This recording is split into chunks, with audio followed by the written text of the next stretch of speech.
capitalism is, and this almost I'm tempted to say is what is great about it, although I'm very critical of it. Capitalism is more an ethical religious category for me. It's not true when people attack capitalists as egotists, they don't care for. No, an ideal capitalist is someone who is ready again to stake his life, to risk everything just so that production grows, profit grows, capital circulates. His personal or her happiness is totally subordinated to this. This is what I think Walter Benjamin, the great Frankfurt School companion thinker, had in mind when he said capitalism is a form of religion. You cannot explain, account for a figure of a passionate capitalist obsessed with expanded circulation, with the rise of his company in terms of personal happiness.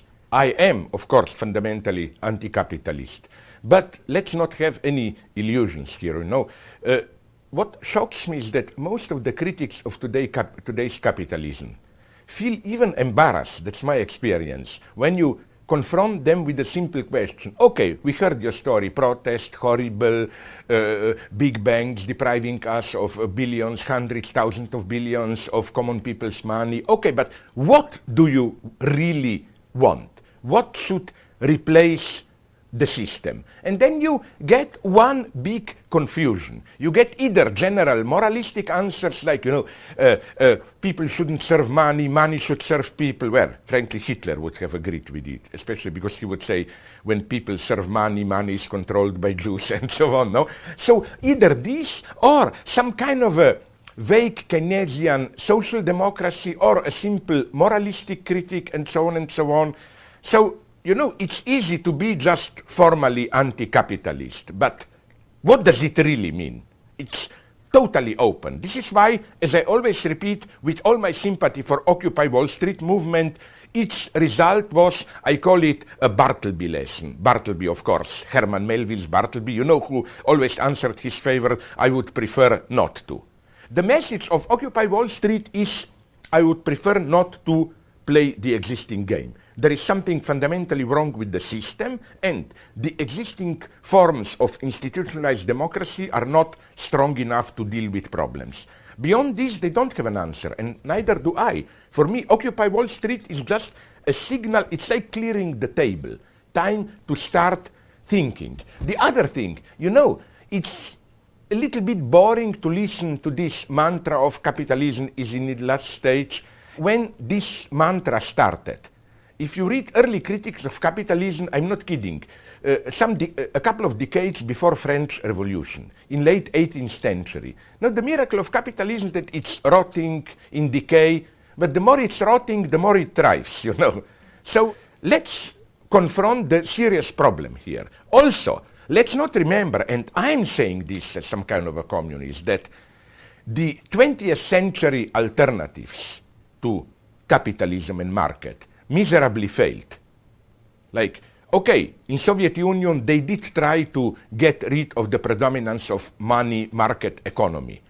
The price they paid was a return to violent, direct master and servant direct domination. Like, you no longer were even formally free. You had to obey orders, a new authoritarian society. And this is a serious problem.